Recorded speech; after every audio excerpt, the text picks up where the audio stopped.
अपना आप ही देखते रहते थे।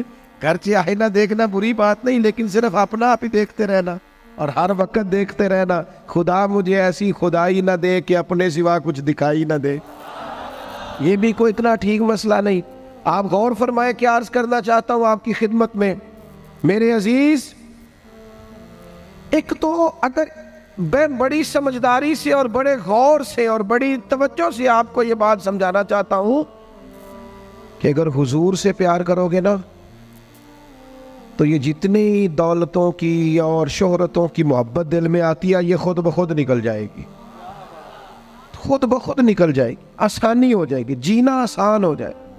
दूसरी बात आपकी खिदमत में अर्ज करूं, हम ना ताज़ा दम नहीं रहते, हम परेशान रहते हैं, हम बोर होते हैं, हमारी तबीयतें बाज़ोकात जल्दबाजी करती हैं, हम बाज़ोकात उलझ जाते हैं, करार तलाश करते हैं।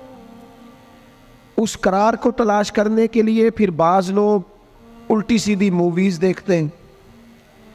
बाज़ लोगों का ख्याल है कि शायद मैं कोई लतीफ़ा सुनूंगा तो मामला ठीक हो, फिर उसका नतीजा भी निकला है लतीफ़े सुनने का।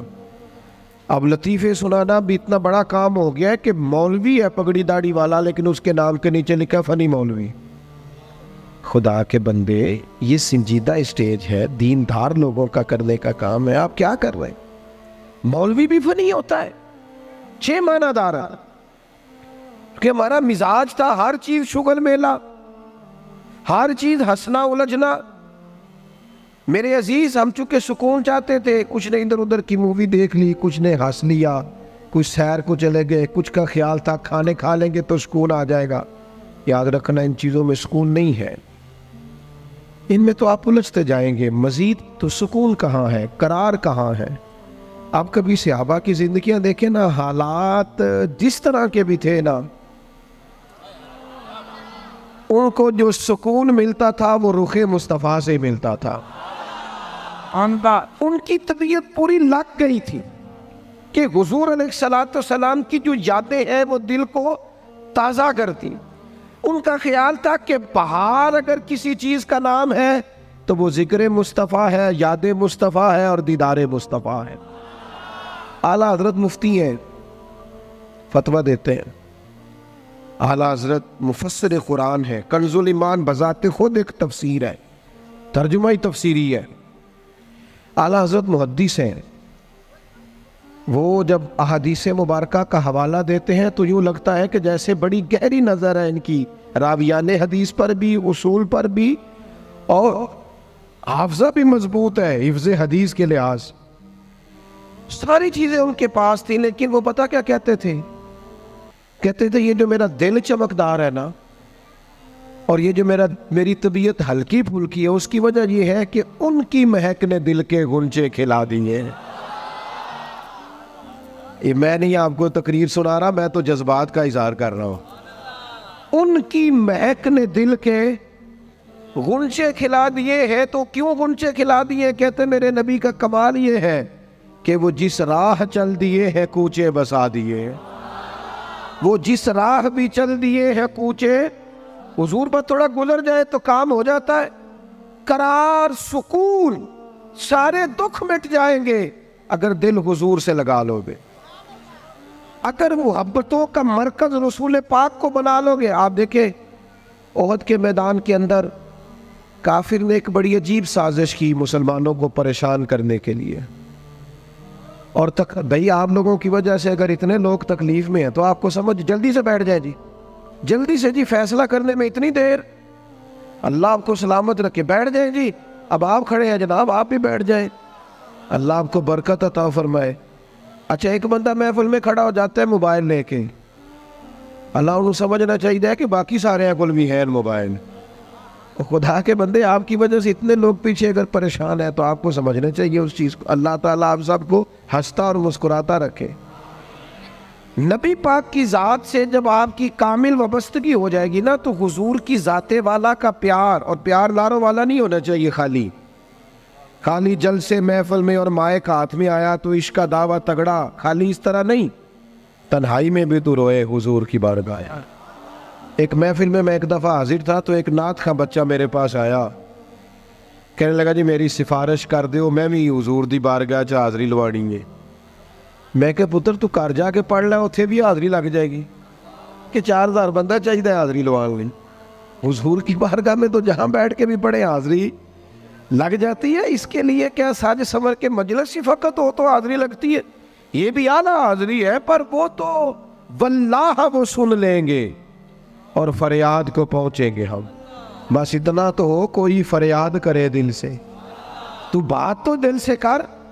आपकी जब कामिल वाबस्तगी हुजूर से हो जाएगी ना, तो ये गुर्बतों का डर, ये परेशानियाँ, ये आजमाइशें, एक जगह रोना नहीं रोया हज़रत बिलाल ने कभी अपनी गरीबी का, एक जगह परेशान नहीं हुए कभी हज़रत सलमान फ़ारसी के मैं परदेसी हूँ, एक जगह भी कभी जनाब सुहैबी रूमी को तकलीफ़ नहीं हुई। क्यों भला? इसलिए कि हुजूर की मोहब्बत ऐसी दवा है जो हर बीमारी से शिफा अता कर देती। ओहद के मैदान में काफिरों ने एक चाल चली थी। उनको पता था कि कौन सी बात मुसलमानों को ज्यादा परेशान कर सकती है। उन्होंने एक अफवाह फैला दी थी कि माज़अल्लाह हुजूर को शहीद कर दिया गया। उसकी वजह से शदीद परेशान हुए सहाबा, और जंग के जो नतायज बरअक्स आए उसकी बड़ी वजह यह अफवाह भी बनी। अब सहाबा बड़े परेशान थे, हुजूर शहीद हो गए। कुछ लोग ना मैदान उहद से जब वापिस आ रहे थे ना, जंग खत्म होने के बाद, एक खातून जा रही थी मैदान जंग की जानिब। औरतें अपने मिजाज के लिहाज से कमज़ोर होती हैं कल्बी तौर पर, और बड़ी खूबसूरत बात लिखी है उलमा ने, कहते हैं औरत के दिल में दर्द ज़्यादा होता है ना, प्यार ज़्यादा होता है, और ये जो वो कमज़ोर वाक़या हुई है इसे ऐब ना समझो। इसीलिए तो अल्लाह ने बच्चे को पालने का ज़िम्मा उसका लगाया है कि वो शफ़क़त ज़्यादा रखती है, मोहब्बत ज़्यादा रखती है, दर्द दिल ज़्यादा रखती। इसलिए जिस दर्द से वो बच्चे को पाल लेती है ना।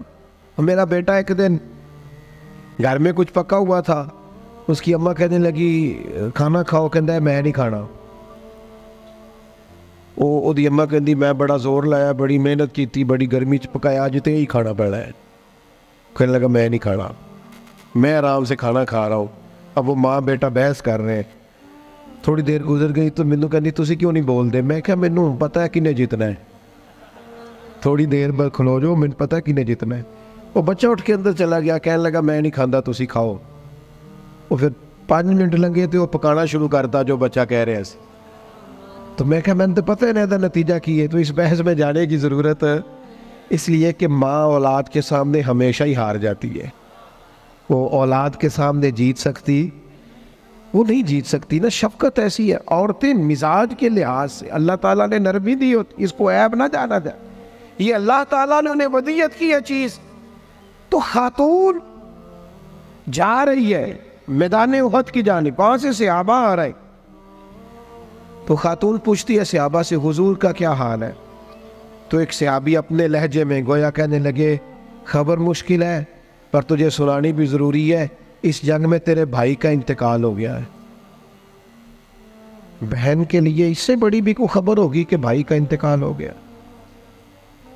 वो खातून ने ये खबर सुनी, इन्ना लिल्लाहि व इन्ना इलैहि राजिऊन पढ़ा, आगे गुजर गई। अगले सहाबी से जाके पूछती है हुजूर का क्या हाल है, और बेचैन है, दौड़ी जा रही। ये मेरी बात को समझे आप। किसी एक जगह जब आपकी मोहब्बत का गलबा होता है तो फिर बाज गम लगते ही नहीं।